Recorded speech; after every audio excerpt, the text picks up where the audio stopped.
Spencer, thanks for coming on. Really appreciate you taking the time to have a conversation with me. Would you mind telling us a little bit about yourself before we get started?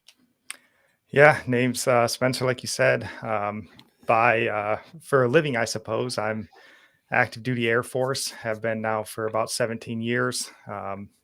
Married, 4 children, and then in our spare time, me and my wife, who is not here today, we sort of co-host our podcast, the Religionless Christianity podcast, and just try to, do that 6 days a week. And outside of that, it's just kids and family life, and keeps us busy. Cool. Religionless, as in like not the social aspect or the human aspect kind of thing. Is that what it means by religionless? Well, so the name comes from Dietrich Bonhoeffer.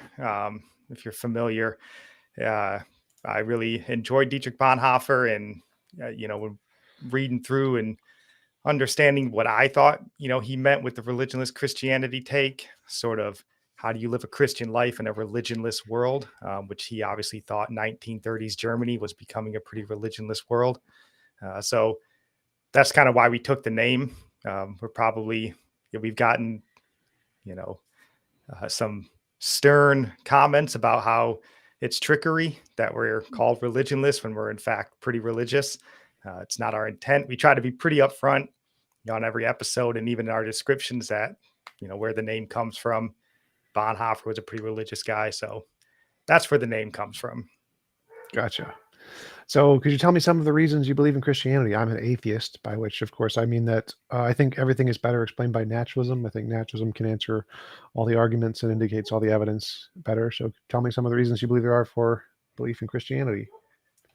Yeah, it's funny. Like looking back through some of your channels or some of your videos and all the people that you've discussed different topics with, and I was like, boy, am I not to the same level there with some of the guys you've had discussions with, but I do appreciate it. But well, you're also far above the level of many of the people I've discussed with. So like I've had like Flat Earthers, Darth Dawkins, Godless Girl. Like you probably don't recognize any of those names, but yeah, if you check those out, you'll realize there's a low bar for the TJump channel. So don't worry about it. Well, you get a lot of videos. I mean, you got to keep the content coming. And so why I believe, I know you said that you think naturalism. I think us being here, is a strong indication for me that makes sense. I think it was John Locke who kind of said, we're reasoning and thinking beings. So that would indicate that we had to be created by a reasoning and thinking being, the idea being that something less intelligent than us couldn't create us. So that, is a reason why I believe, I believe the Bible. When I read it, it makes sense to me. Well, let's go back to the first one just for a minute. Why would we need a thinking, intelligent being to create us? For example, there are lots of emergent properties that exist without prior properties. So, for example, water comes from non-water, walls come from non-walls, houses come from non-houses, life comes from non-life, consciousness from non-consciousness. So why would having an intelligent being somehow be different than everything else in the universe, which seems to come from things that are don't have any of the properties they have? So like stars, obviously, I don't think you don't believe God's a star. I don't believe the fundamental nature of a universe is a star. So stars come from non-stars. Why wouldn't thinking beings be any different? Well, I mean, but I guess the properties that make up each star exist. They aren't, just popping into existence as a star. I mean, they're there to be put together, I guess, into that mode. Hydrogen and oxygen, right, are there to be put together to make water.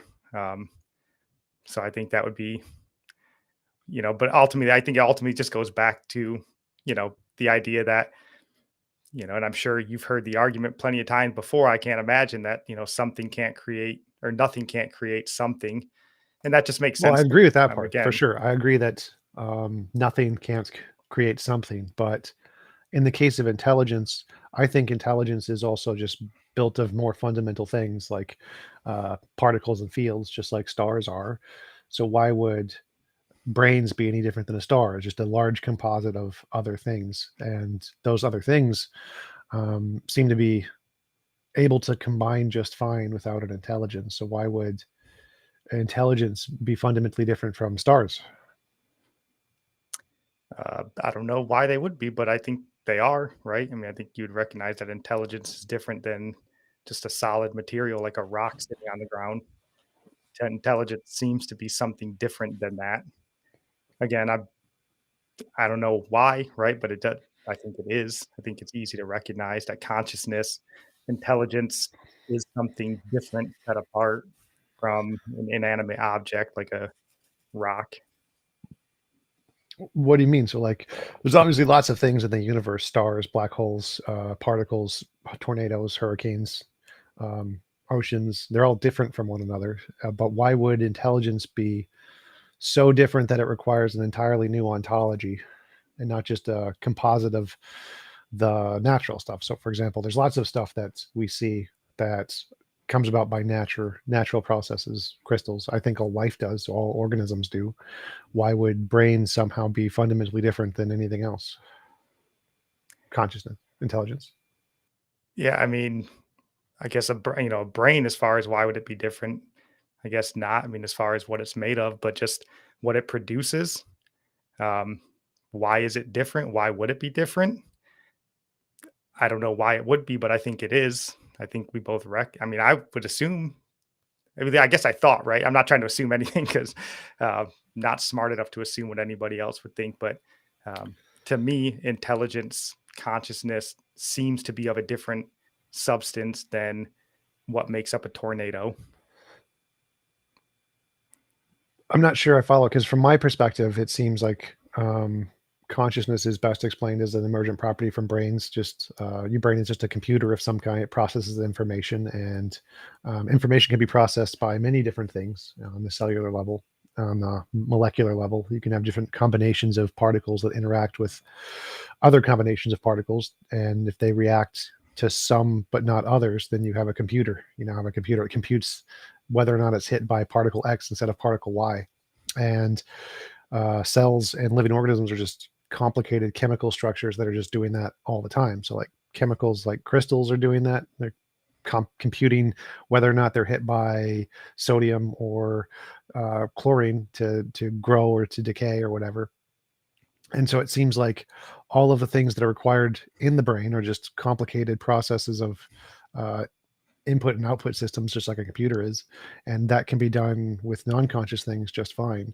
And if you have enough of a complicated system, it would produce consciousness. So I don't see why we would need an entirely new system of stuff out there to account for intelligence.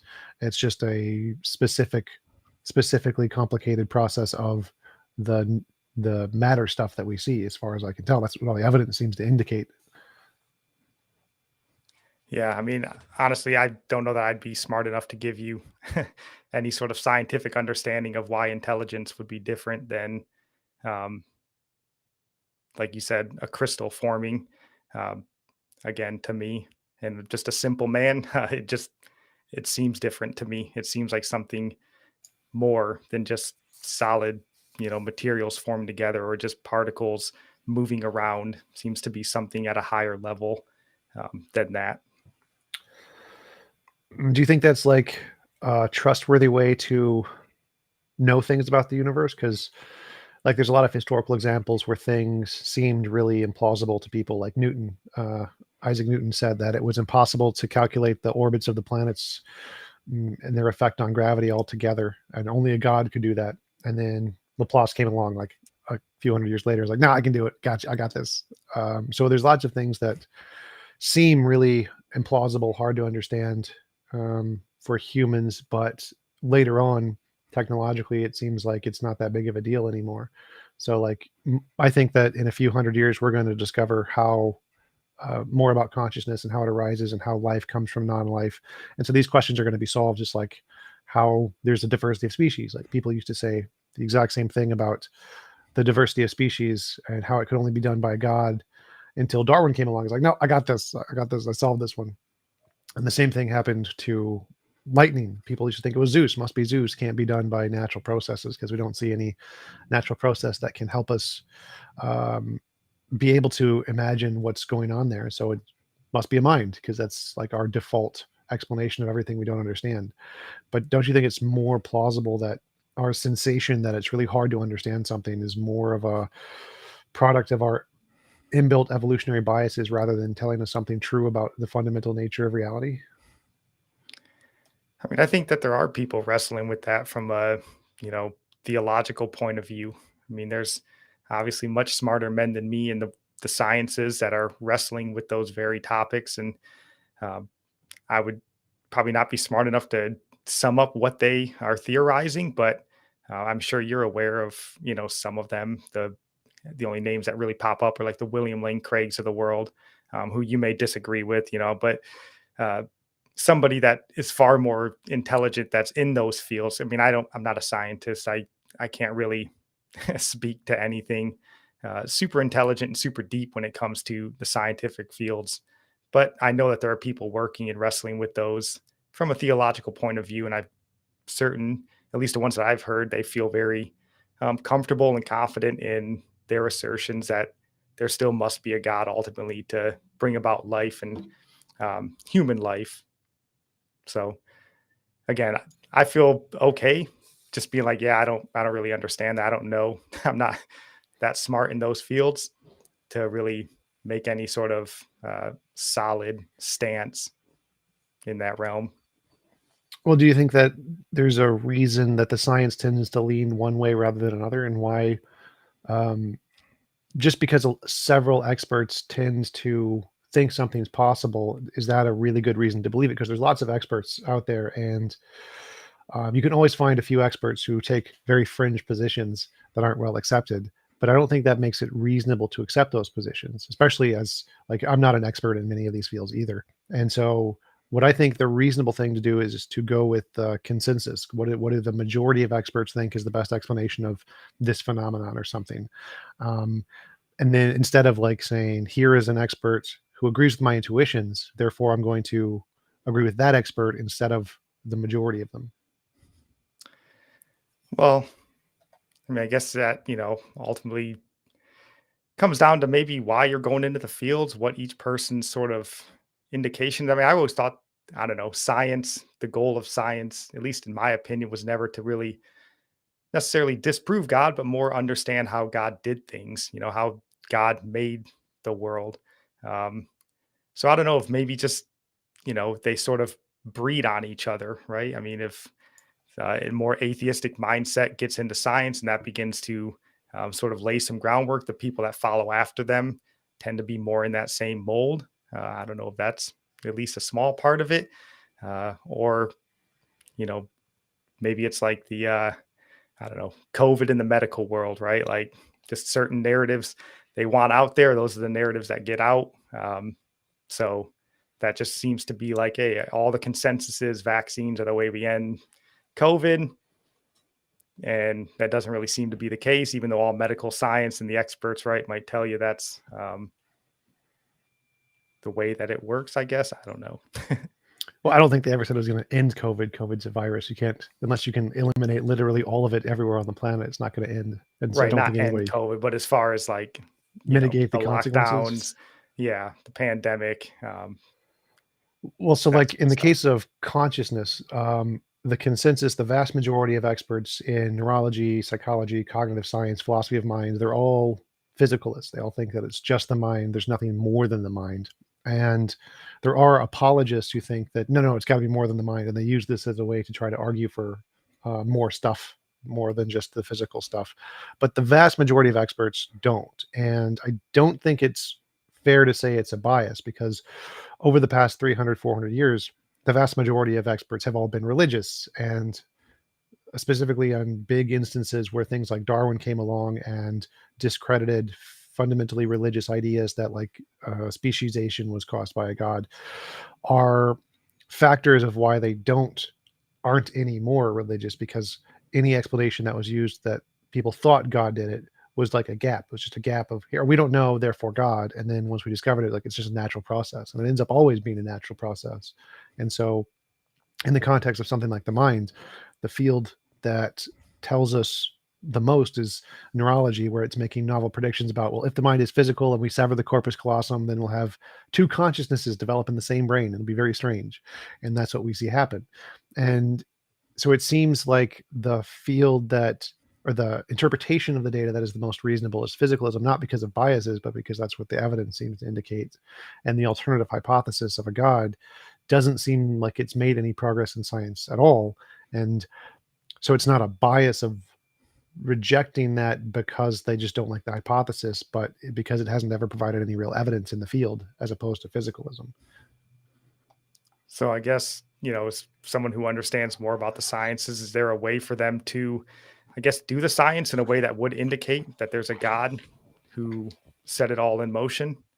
Sure. Novel testable predictions. You just say, like, one way to do it would be pray for God to heal Grugo limbs, and if it worked every time, that would be great evidence. Or pray for a gold brick, and if he gave you a gold brick, that'd be evidence. Or like if Genesis 1:1 was inscribed in DNA somewhere, that would be good evidence. There's lots of different ways that could indicate that. It would just be the same thing as any science. You just say, if I have a hypothesis, if this hypothesis is true, here's what I would expect to see under some experiment. Do the experiment and see the result, and that would be evidence. Like if the stuff in Revelation happens, that would be great evidence. Like if all the Christians, or a large portion of Christians, just magically disappeared one day, that'd be great evidence of Christianity. And if we die and see God after we die, that would also be great evidence. So there are definitely ways to verify the existence of supernatural beings. Problem is, it just hasn't worked. Yeah, I mean, I guess not really sure. That you could do a natural experiment to, because I mean, the Bible doesn't even indicate that you would pray for something, and every time you would be healed, or you would pray for something. So, um, at least in the Christian faith, right? That's not something that you could experiment on and expect to be a result.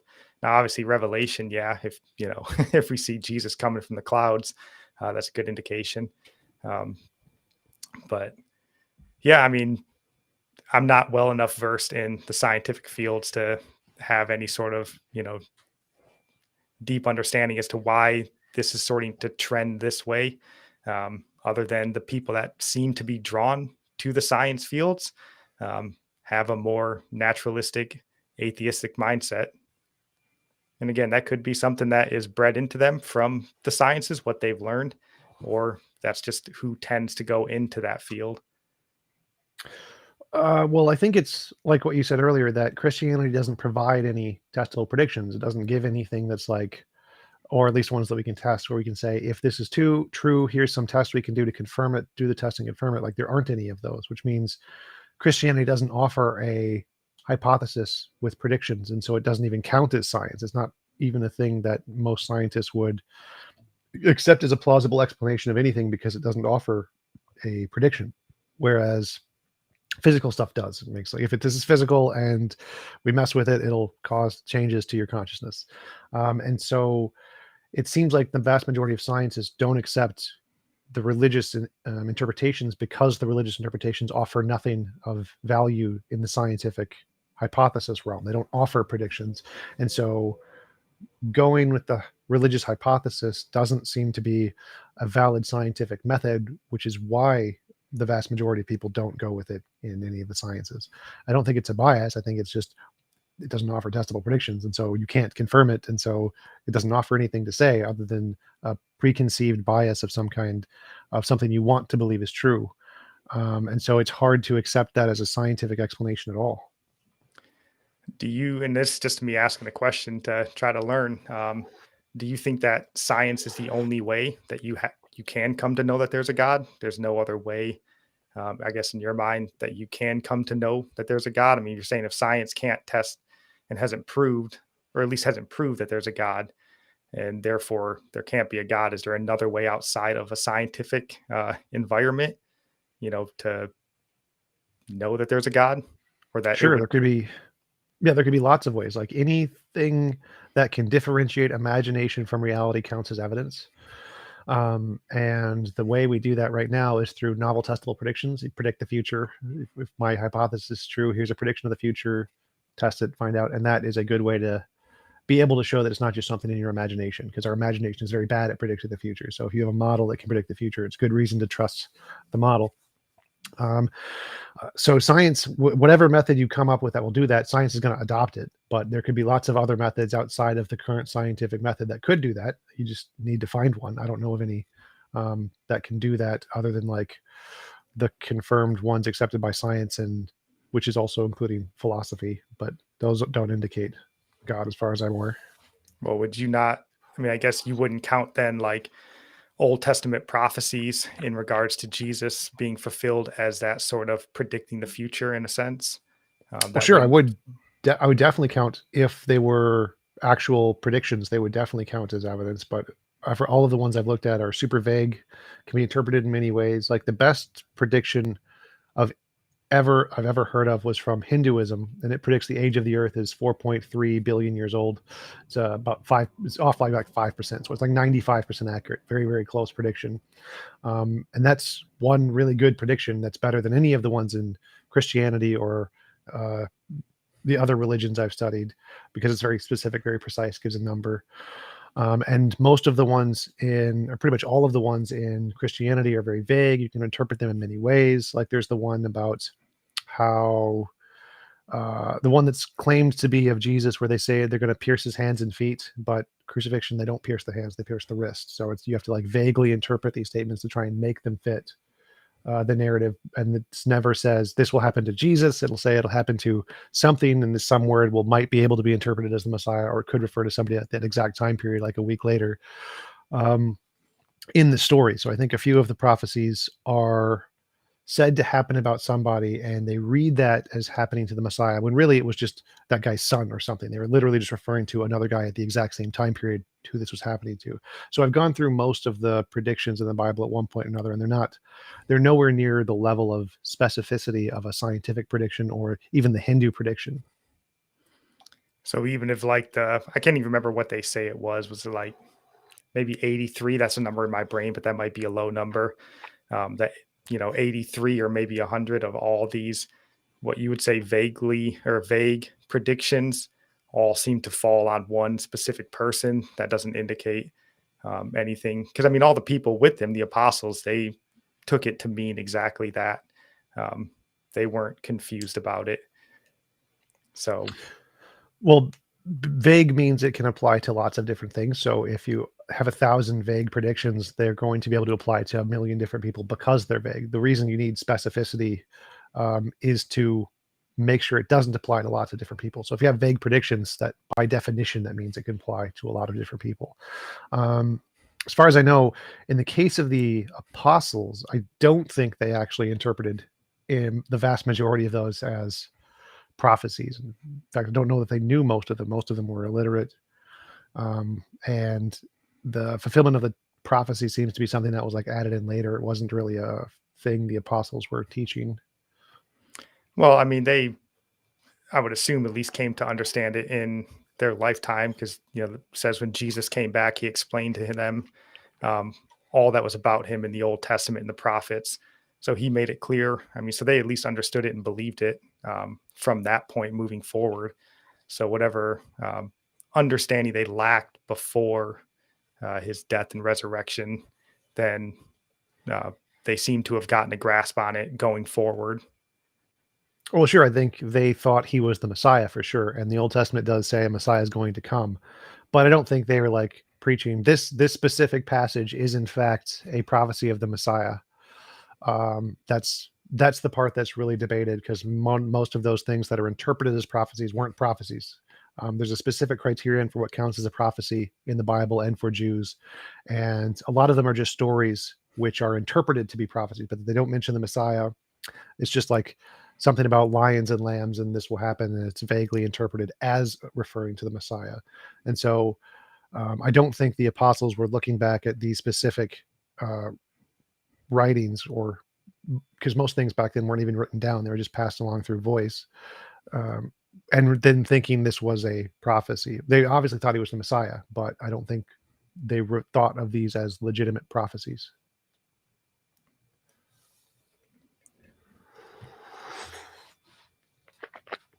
Oh, that coffee is hot. Yeah, But I'm a 4 ice cube kind of guy yeah, in my coffee. yeah. But But so like going back, because my initial question, you said that you think that the reason the vast majority of scientists are atheists is because of survival bias, selection bias. They just happen to go into the field. Why do you think that? Because from my perspective, it seems like it's more, the better explanation is the fact that because the religious hypotheses don't offer predictions or any kind, that's why the vast majority of people in the sciences don't use them, because they can't. It's not really something that can be used as a scientific hypothesis, not because they're inherently biased in some way. I mean, I think people naturally tend to, I mean, not just in the sciences, but in other, fields of work and stuff, people of certain, mentalities or biases tend to track in certain directions. I think probably, one of the big ones, right? Like media, you tend to get a lot of more like liberal minded people, I would feel like, into the media realms, um, because I just think their personality, their biases are more community. Whereas maybe if you're kind of a conservative minded person, you're more individualistic. It's, I believe what I believe. I don't really care what you believe. Whereas more liberal minded people tend, at least from my experience, to be more, I believe what I believe, and we all sort of need to believe it, which I think leads them into certain fields like politics and media and stuff like that. So maybe people that tend to have that sort of mindset and bias of, you know, God doesn't really satisfy my thoughts and desires about why we're here, where we're going. So I'm going to tend towards a field where I can start figuring out why we're here, where we're going apart from that. So, um, and that may not be the perfect answer. I mean, it may not be biased. It just in my mindset, maybe that's why they tend towards that field. Well, did my answer before make sense about how there could be other ways other than science to know things? I remember you asked that, and I didn't give you a chance to respond. No, yeah. I mean, and that's why and again, I was just trying to understand. I'm just kind of starting down my journey here, trying to make sense of it all. But um, just trying to see from someone who is more of a scientific mind, if you would lend credence to any sort of other, I guess, area of study or thought process besides just, a scientific method. But yeah, I think you answered it. I mean, because I obviously would feel different about the prophecies in the Bible and Jesus, but again, that's Oh, my I would count beliefs those on. as science. Those are extremely scientific in the fact that if it makes predictions and it confirms them, that's the scientific method. That's like, so prophecy, if they were specific, would definitely be within the scientific method.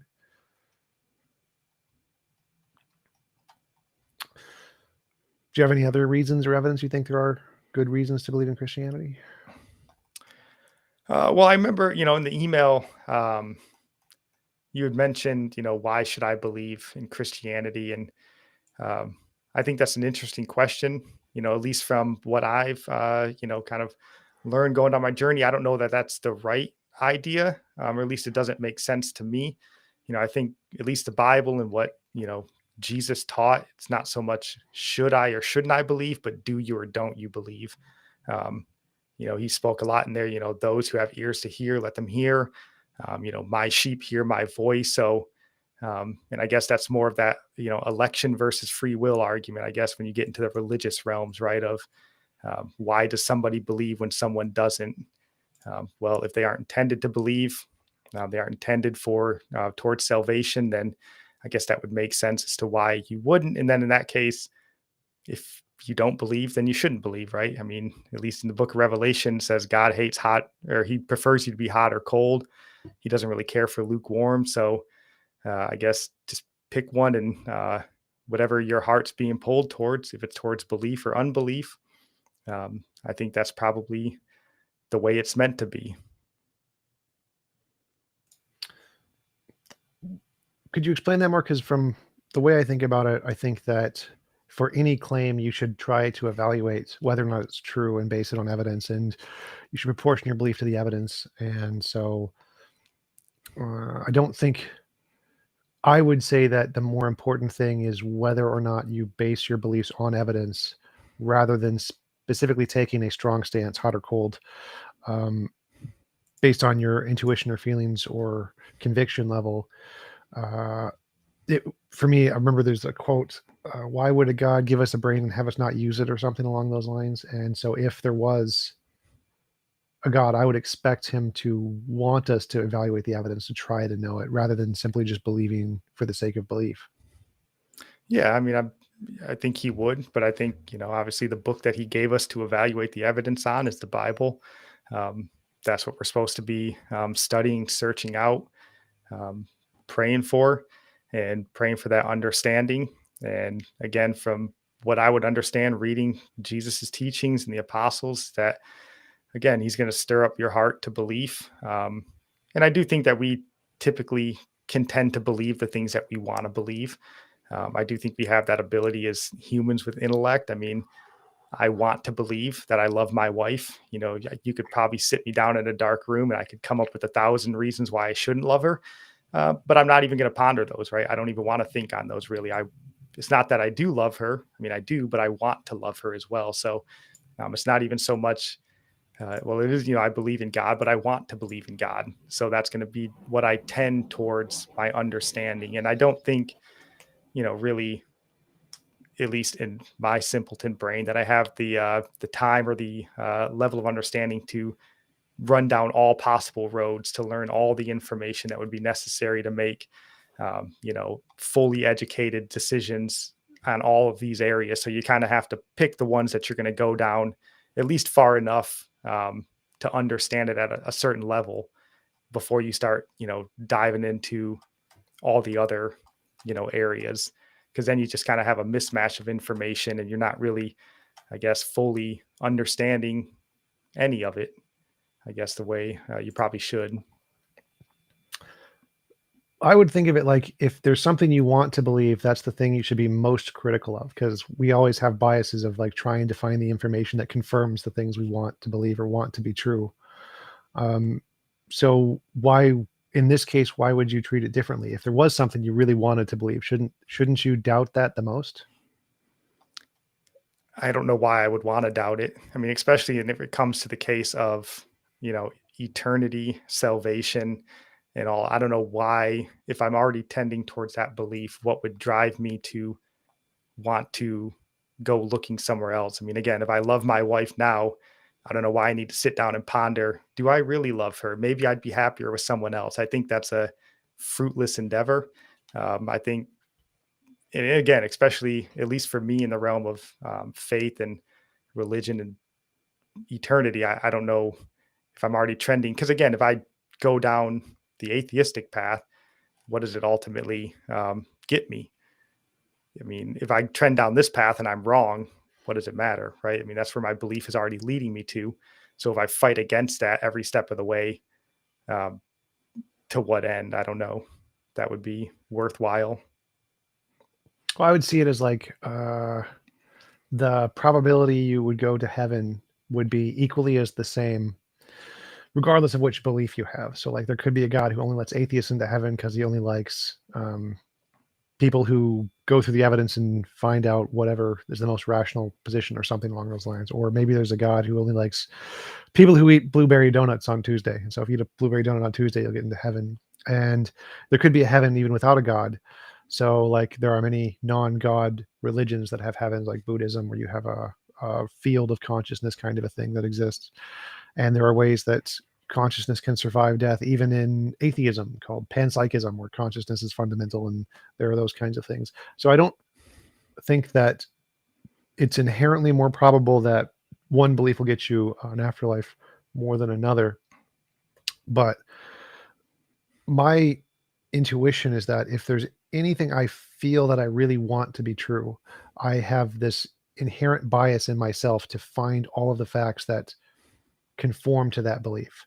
And so if I want to feel justified in believing it, I would probably put it through a lot more scrutiny than I would something that I don't believe. So, like, or something I don't want to believe because I don't care about it. And so for the case of, like, in my model of morality or whatever, I put that to a much higher level of scrutiny because I care about it, because it's important to me, than I do something that, like, is the world flat? I'm just like, I just think it's kind of a joke. And so because of our inherent biases, I think the fact that we find something important gives us a reason to doubt it more. Especially even in the case of something like, does my wife love me or something? Um, in that case, I think you could also hold that to a higher standard because of, like, if she truly loves you, will she spend time with you when you're in need or something? And you can test that. And so it's based on evidence, not based on wants. Like if you just have met a random person and you want to believe they love you, you should probably test it a little bit before you actually just believe it on no evidence, right? You should be like, okay, well, will they help me? And will they spend time with me? Will they be with me and no one else? Like you should probably test this with evidence rather than just believing on faith because you want to.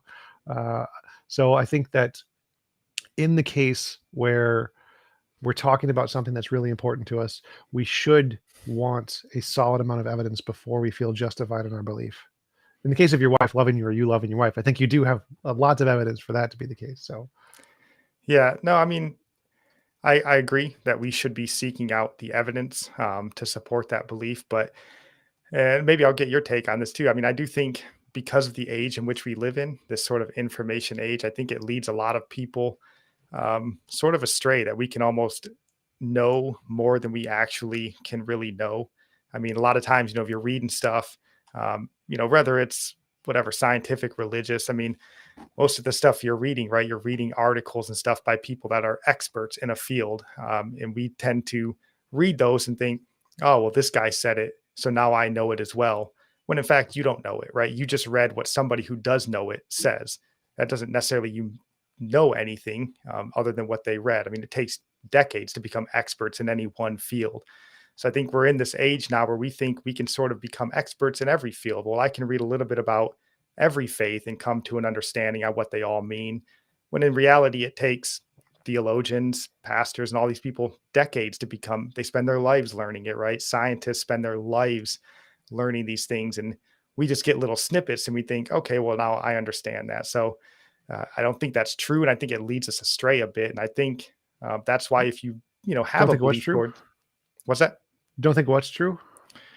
That just by reading, little bits of information from experts that you can somehow claim to have the same level of knowledge in an area that an expert would have, or really stake any claim to that more, than anybody else, right? If you just read something about, a star, for example, forming, and if you're not a astrophysicist or anything like that, okay, I mean, you read an article and that's great. And I'm not saying that's where you're at, but like, you're not an expert. You don't know what the expert who wrote it knows.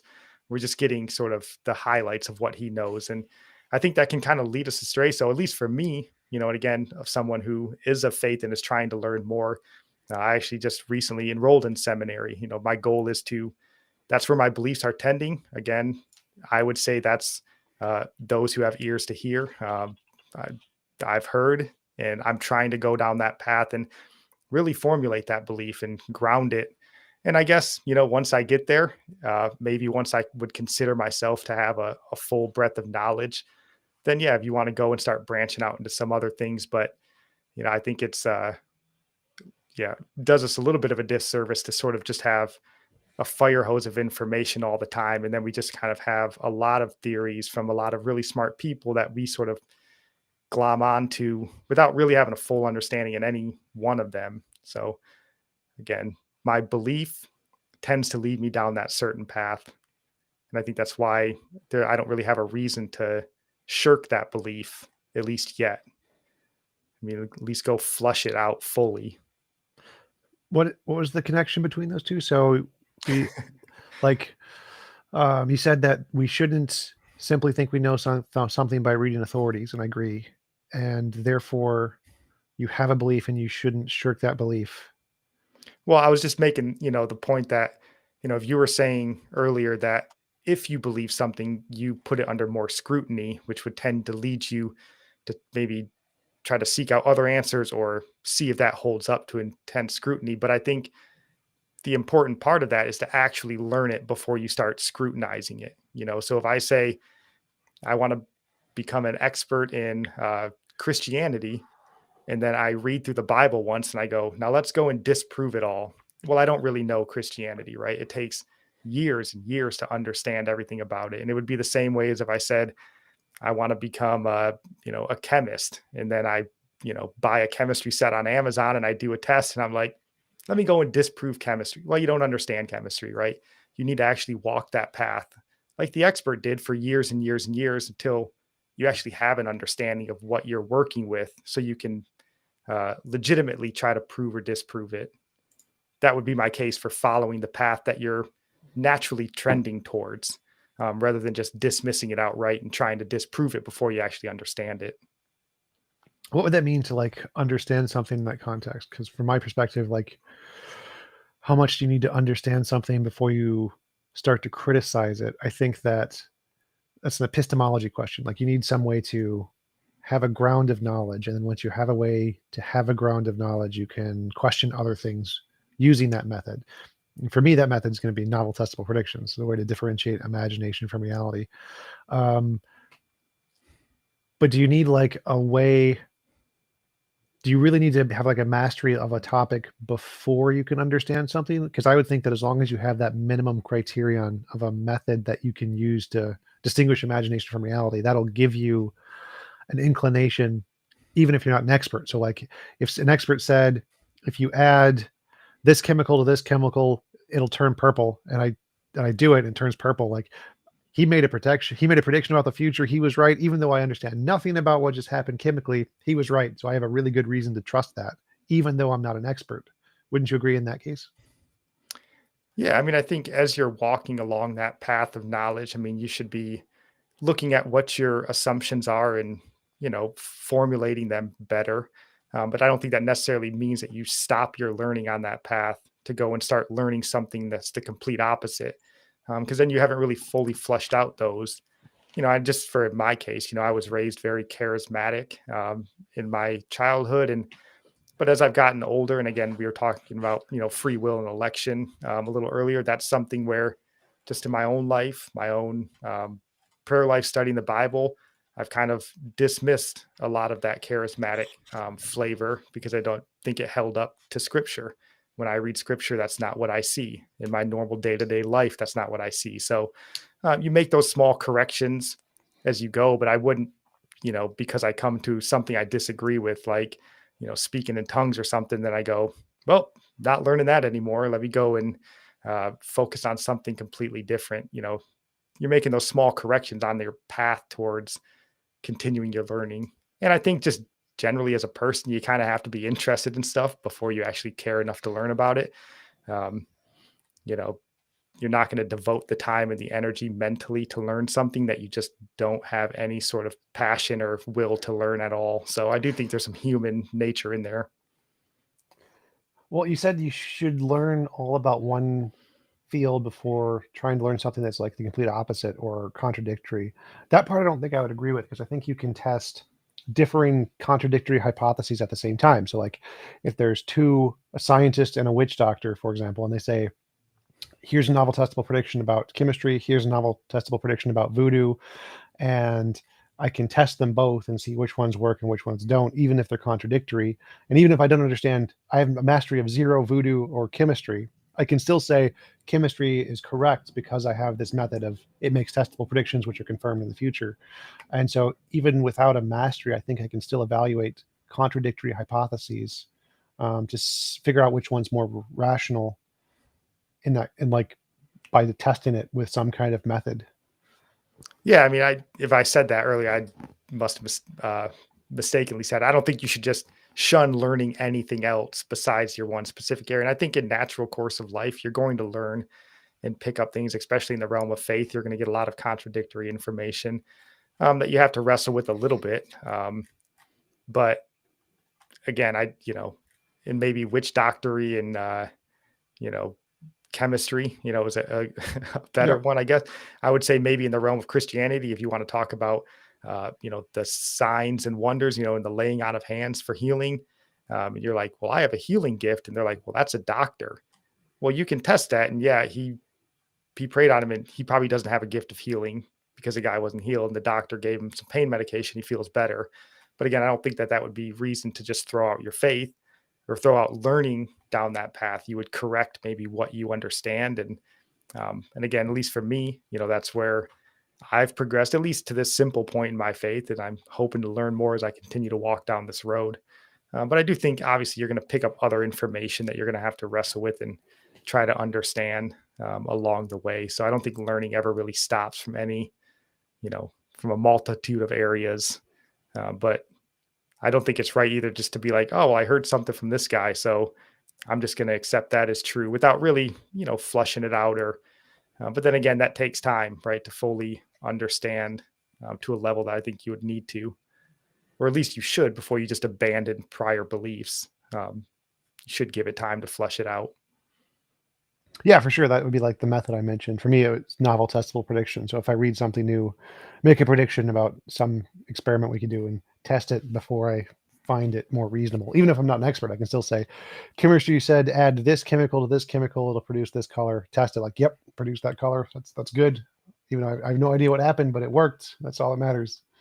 And so I think you should definitely test your ideas. And then if, for example, one person comes up with a bunch of ideas that are very successful, and his fundamental model for making predictions is contradictory to your model, I think that it's better to say his model is more likely to be true than yours, even if you can try to make that data fit your model.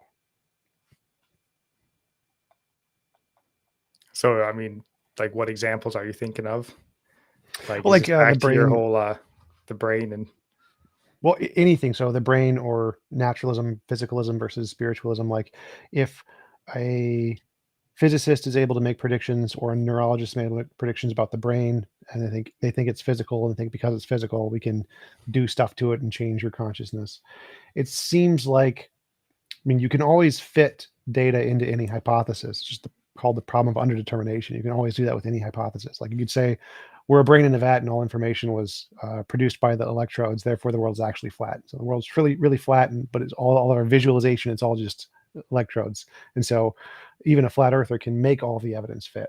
But it seems like the more rational thing to do is to say, no, the globe guys are probably right. They made all these predictions. They can do all this calculation data about like how we can travel through the planet by calculating the rotation of the planet with the little gyroscope thingies, with laser gyroscopes. And so they're probably right. The world is probably round. Now I can't go to space and see it, and I'm asked to evaluate data based off what I can see. And I can see that the flat earthers don't make predictions, the round earthers do make predictions. And so even if I started as a flat earther, I think the more rational thing to do is to get rid of that belief and say, well, since we can't really make a successful model compared to them, they're probably right. Now we can make all the data fit. We can take all of the globe earth data and make it fit our model, but I don't think that's the rational thing to do at that point. I think it's more rational to say, nope, you guys have a better basis of evidence. Even if you want to still reject it, it's like, nah, you guys have the better evidence, but I still think I'm going to reject it for personal reasons. That's fine. But I think it's still rational to say that they have a better evidence or something along those lines. yeah, I mean, I don't know. Is, again, going back to the whole idea of, neurologists predicting, intelligence and conscious, and trying to claim that, uh, you know, fits without a God and stuff. Again, without me really understanding it, I don't really have a strong grasp on that one way or the other. Again, it doesn't make sense to me as I sit here today. Um, so that's really all I can, I guess, answer about that. So, Gotcha. We do have some questions from the audience. okay. Vlad the Stoner asks, why doesn't God answer prayers from people in serious need and help who are good Christians? Is there a checklist to pass? Uh, I mean, I would say God does answer prayers to people in serious need. I guess you just have to maybe hang it on to, he didn't answer the prayer to that person that I knew who was in serious need. Um, but I mean, there's testimonies all around the world, all throughout history, that God answers prayers of people that are in serious need. Um, and then, help who are good Christians. Again, I would say there are testimonies all around the world of people who God helped. The Bible's full of them who, but then again, we're all, as the Bible said, our righteousness is filthy rags. So there's none righteous except Christ. So we're just clinging on to him and, hoping, uh, again, that his righteousness can be accounted to us, that imputed righteousness. But again, I would say that there's testimonies all around the world. There's books written every year about testimonies of God moving in people's lives in serious situations. So I I would say it does exist. I can't hear you. I muted myself. Oh, sorry. So, um, do you think those are better explained by God actually interacting in the world rather than just an unknown natural cause? uh, no, I mean, I would say you have to take the person's testimony first and foremost as the major point of evidence. I mean, if someone's telling you, I was whatever, sick and dying and stage 4 cancer, whatever, and I showed up the next day and it was gone. Uh, I would take their testimony at least up front, right, before you start doing any digging. Um, but don't discredit them right out the gate. If that's their testimony, um, then I would take that as my first point of evidence, I suppose. Even given the fact that we know there's lots of spontaneous remissions that happen in all diseases, obviously, like if we have no other data other than the testimony or something, but since we already have lots of data in science about spontaneous remission happening in lots of diseases, don't you think it's more reasonable to say it was probably one of those rather than their testimony being correct, whether it was Christianity or Hinduism or whatever they think healed I mean, them? sure, it's worth looking into and not discrediting. But again, I mean, a person has their testimony, and um, again, you don't have to believe every testimony because some of them can get pretty outlandish. But um, I think a person's experience, at least worth listening to and validating at some level before you just discredit it outright. At least pay them, I guess, enough credit to look into it, I suppose. Oh yeah, sure. I'm always for looking into anything. I think that's always a good approach to things. Um, a question for me: how specific do you think predictions need to be? I don't know how best to answer that, but it needs to be specific enough that it's unambiguously understandable from a genuine person or from an average person what it's intended to say, rather than being able to be interpreted from multiple perspectives to mean different things. Question from Hillary's emails. I get it. If you never spoke with nor met your wife and only had other people's comments about her to go on, would you love her just the same as now? I mean, I guess maybe if I had a 1,000-page book of love letters written to me from her, um, that might be a good indication. But then again, that would be basically saying that people's prayer life has no effect on them, and that what they feel in their spirit, here in their mind, and in their prayer life, again, you're just discrediting that up front, I suppose. So I would say um, reading the word of God is hearing from God. That's the way we hear from God, um, by and large.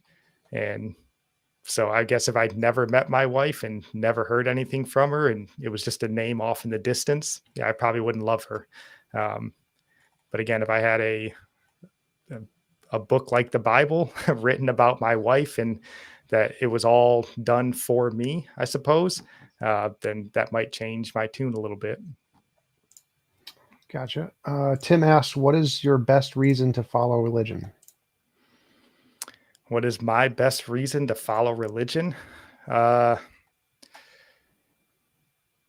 I mean, I guess my best reason is if you believe in that religion, that's your best reason to follow it. Um, if you don't believe, then you have no reason to follow it.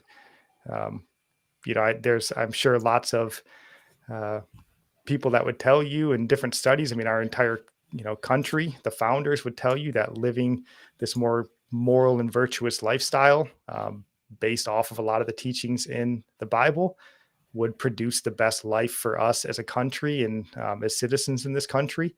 But again, if you don't believe that the Bible is true and that it's the word of God, then why would you? I guess, other than if you want to, I guess, live a life that isn't, I don't know, void of common morals and values, I suppose, that's found in a holy book. All right. Brian Stevens asks, question for guest, if he really wants to learn, why doesn't he take a free course on logic? Oh, so that's more mean. You can ignore that one. Uh, Take logic courses are boring anyway. A waste of time. oh, that's all right. Question for Lovely Spence. So you have a fan in the audience. What is your biggest fear about not being a Christian? I mean, I guess eternal separation from God, right? Not making it into heaven would be your ultimate fear of not being a Christian. Paul tells us to work out our salvation with fear and trembling. King Solomon tells us the fear of the Lord is the beginning of knowledge. So uh, our fear of being separated from him is, I guess, my biggest fear of not being a Christian. Gotcha. Sheen asks, can you tell when God doesn't answer prayers, I imagine? Uh, yeah. If I ask for $1 million and it doesn't show up, that's a pretty easy way to understand that he didn't answer that prayer, right? But then again, that's why it's important to make sure that your prayers are in line with what Scripture teaches your prayers to be about, and not just worldly, self-fulfilling prayers that God is unlikely to answer. If I prayed to God for $1 million, that would be foolish on my part. Gotcha. I think that's it for the questions. Uh, Travis asks, how do you define faith and whether it's consistent with having true beliefs? How do I define faith? Um, I mean, faith is, I guess, just your belief in, I guess, things yet to happen or things unseen, right? I guess. I'm sure there's better definitions of what faith is, but placing your faith, I think Jesus tells Thomas, right, that he saw him and believed, but blessed are those who haven't seen and yet believe, right? So that's that faith in things that you haven't seen yet. Um, and I guess, yeah, you have to have some level of faith to have true belief, I suppose. It's hard to believe in something that you don't actually ever think is going to come about or have any real chance of. I'm a Lions fan, a Detroit Lions fan. It's hard to have faith that they're going to make it to the Super Bowl because I just don't believe it, even though I try to trick myself into it every year. So. All right. Question from Facts and Conspiracy. What's the best explanation or the next best explanation for everything we see written in the Bible? What's the next best explanation? Yeah. So like of any given piece of evidence, there's like if a cup fell over, a squirrel did it, the winds did it, somebody bumped the table. There's a bunch of different explanations that could explain the data. So if we assume, or if we have all of the evidence of everything written in the Bible, explanation one is it's all true, written by God. Explanation two is what? Uh, yeah, I mean, I'm not sure. I guess that it was written by man. I would say, like the Quran and stuff, right? I mean, not written by God, written by man. So that would probably be the best explanation for the next plausible reason, I suppose. That makes sense. There's a few people who've said it's completely impossible to explain other than by God did it. And that's, I think, what he was seeing if you're one of Yeah, I those or mean, one of the other ones. I do think the Bible is, John MacArthur would call the Bible the only miracle you'll ever hold in your hands. Um, and I would tend to agree with that. How the Bible was formed and how it came together is pretty incredible. But I mean, obviously, there always has to be another option, I suppose, out there somewhere. So, Yeah, absolutely. That's in science, problem of underdetermination. There's always infinitely many ways to explain all of the data. And so it's a very rational position to take. And it's some people who just say it's impossible unless God or whatever. It's a really strange position that I don't really understand. Question from Cameron Hill. Why do you trust the Bible when it gets nothing scientifically accurate? again, I'm not smart enough scientifically to understand what it gets right or wrong. But I mean, again, there are smarter people than me in the realm of science that are wrestling with those very questions, and those people don't seem to have any issues with believing the Bible. So, again, I'm hoping to learn, increase in knowledge there as much as I can. Um, but yeah, I don't know exactly because again, the Bible isn't necessarily a science book, right? It's a spiritual guide in a sense.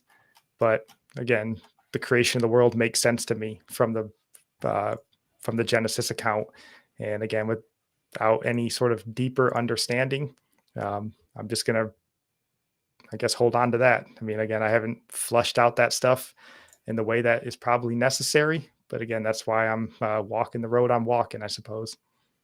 Gotcha. And I think that's referring to like biblical literalism, 7-day creation, world flood, those kinds of things, where there's a lot of disagreement in like archaeology. Right. And I mean, there's, been a lot of, I guess, differences and changes throughout. I remember reading a book, oh man, probably a decade ago now. It was called Measuring Eternity. I don't know if you've ever read that book. I don't know how well known it was. I found it on a deployment in the library.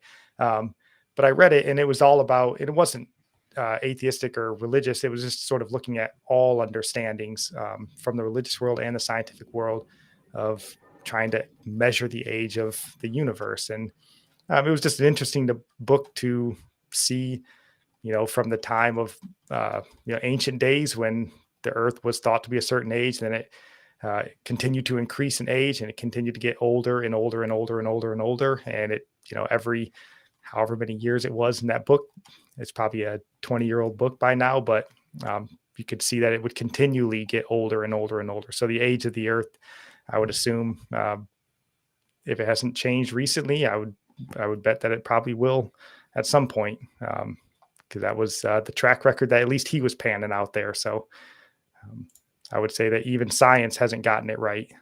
They've gotten it right as best they can, but they're still working. It's still changing, even if it hasn't for a little while. Measuring Eternity says it will, I guess, supposedly, because it has, I guess.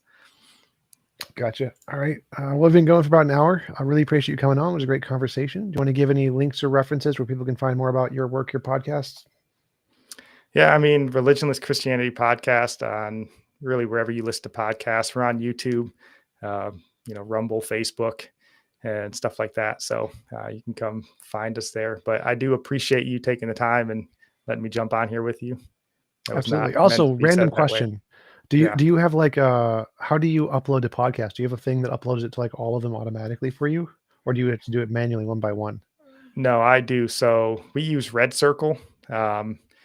Just record the podcast, upload it to Red Circle, and it distributes everywhere. There's a handful you may have to go in there and specifically upload.